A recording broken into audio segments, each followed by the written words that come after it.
کیا اس سے پہلے قتل نہیں ہوتے تھے؟ ماں کے دم دلاسا دینے سے وہ سنبھل گئی تو اس کی ماں نے پھر بڑے دلار اور پیار سے کہا، اٹھو میری بچی، جاؤ پشواس پہنو، سیٹھ صاحب آتے ہی ہوں گے۔ اس نے بادلے نخواستہ پشواس پہنی، 16 سنگار کیے اور مسند پر بیٹھ گئی۔ اس کا جی بھاری بھاری تھا۔ اس کو ایسا محسوس ہو رہا تھا کہ اس مقتول خوانچہ فروش کا سارا خون اس کے دل و دماغ پر جم گیا ہے۔ اس کا دل دھڑک رہا تھا۔ اس کا جی چاہ رہا تھا کہ زرق برق پشواس کی جگہ سادہ شلوار قمیض پہن لے۔ آخر اس سے رہا نہ گیا۔ اس نے ہاتھ جوڑ کر اپنی ماں سے کہا، خدا کے لیے میری بات سنو اور بھاگ چلو یہاں سے۔ میرا دل گواہی دیتا ہے کہ ہم پر کوئی نہ کوئی آفت آنے والی ہے۔ اس کی ماں نے جھنجھلا کر کہا، ہم پر کیا آفت آنے لگی؟ ہم نے کسی کا کیا بگاڑا ہے؟ اس نے بڑی سنجیدگی سے جواب دیا، اس غریب خوانچہ فروش نے کسی کا کیا بگاڑا تھا جو ظالموں نے اس کے ٹکڑے ٹکڑے کر ڈالے؟ بگاڑنے والے الٹے بچ جاتے ہیں، مارے جاتے ہیں وہ جنہوں نے کسی کا کچھ بگاڑا نہیں ہوتا۔ تمہارا دماغ خراب ہو گیا ہے۔ چاروں طرف خون کی ندیاں بہہ رہی ہیں۔ ایسے حالات میں کس کا دماغ درست رہ سکتا ہے؟ یہ کہہ کر وہ اٹھی اور بالکنی میں کھڑی ہو گئی اور نیچے بازار میں دیکھنے لگی۔ اسے بجلی کے کھمبے کے پاس 4 آدمی کھڑے دکھائی دیے جن کے پاس بندوقیں تھیں۔ اس نے خان صاحب اچن خان کو بلایا اور اشارے سے وہ چاروں آدمی دکھائے۔ ایسا لگتا ہے وہ وہی سپاہی ہیں جن کو بھیجنے کا وعدہ سیٹھ صاحب کر گئے ہیں۔ خان صاحب اچن خان نے ان آدمیوں کو اپنی چوندھی آنکھوں سے باغور دیکھا۔ نہیں، وہ سپاہی نہیں ہیں۔ سپاہیوں کی تو وردی ہوتی ہے، مجھے تو وہ گنڈے معلوم ہوتے ہیں۔ اس کا کلیجہ دھک سے رہ گیا۔ گنڈے؟ اللہ بہتر جانتا ہے، کچھ کہا نہیں جا سکتا۔ لو، وہ تمہارے کوٹھے کی طرف ہی آ رہے ہیں۔ دیکھو نسیم، تم اوپر چھت پر چلی جاؤ، میں بھی آتا ہوں، مجھے دال میں کچھ کالا کالا نظر آتا ہے۔ وہ چپکے سے ماں کی نظر بچا کر چھت پر چلی گئی۔ تھوڑی دیر کے بعد خان صاحب اچن خان اپنی چوندھی آنکھیں جھپکاتے آئے۔ اس کا دل ڈوب رہا تھا۔ اس نے پوچھا، کیا بات ہے؟ وہی جس کا مجھے ڈر تھا، تمہارے متعلق پوچھ رہے تھے اور کہہ رہے تھے کہ تمہارے لیے سیٹھ گوبند پرکاش نے کار بھیجی ہے اور بلایا ہے۔ بائی جی بہت خوش ہوئی اور کہنے لگی، بڑی مہربانی ہے ان کی۔ میں دیکھتی ہوں کہاں ہے نسیم، شاید غسل خانے میں ہو، آپ رکیے میں بھی تیار ہو جاتی ہوں۔ ان گنڈوں میں سے ایک نے کہا، تمہیں کیا سیٹھ شہد لگا کے چاٹیں گے؟ بیٹھے رہو جہاں بیٹھی ہو، خبردار جو یہاں سے ہلی، ہم خود تمہاری بیٹی کو ڈھونڈ لیں گے۔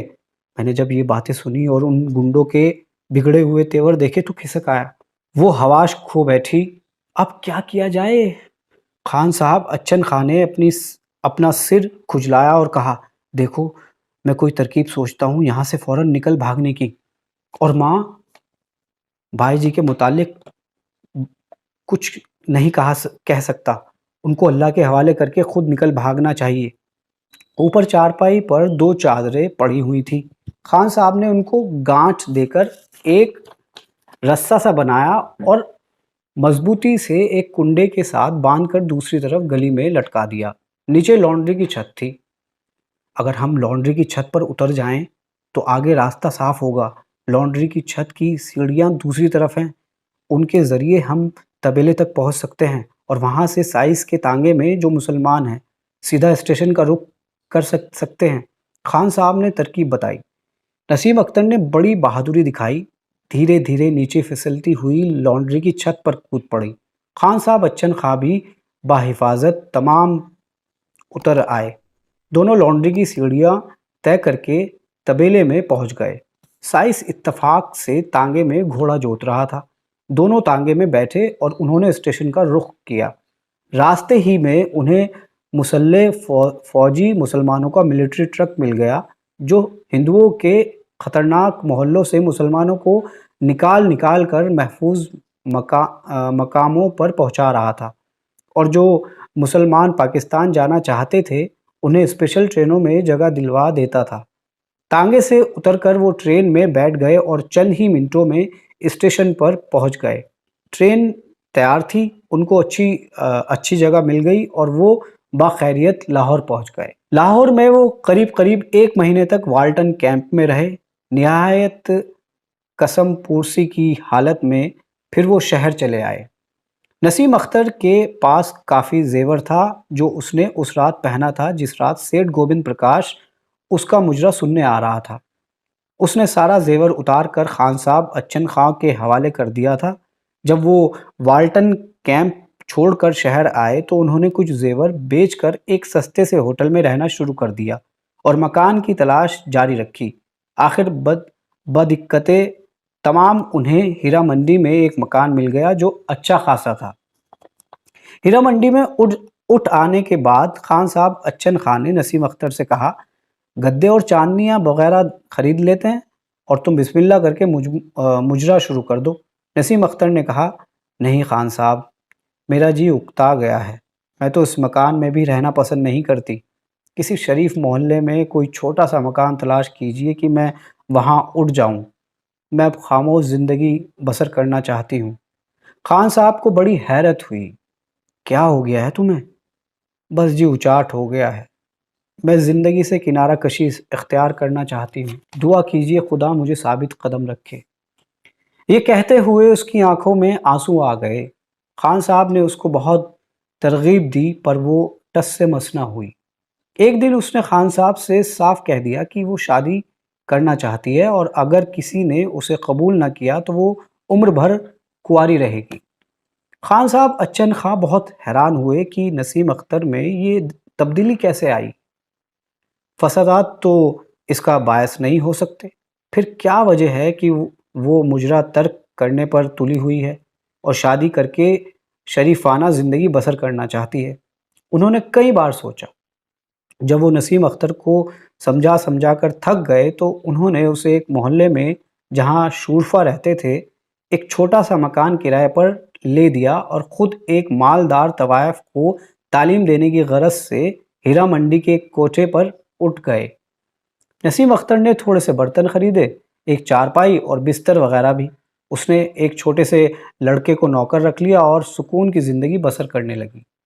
پانچوں نمازیں پڑھتی، روزے آئے تو اس نے سارے کے سارے ہی رکھے۔ ایک دن وہ غسل خانے میں نہا رہی تھی کہ غیر ارادی طور پر اپنی سریلی آواز میں گانے لگی۔ اس کے یہاں ایک عورت کا آنا جانا تھا۔ اس کو معلوم نہیں تھا کہ وہ عورت شریفوں کے محلے کی فافا کٹنی ہے۔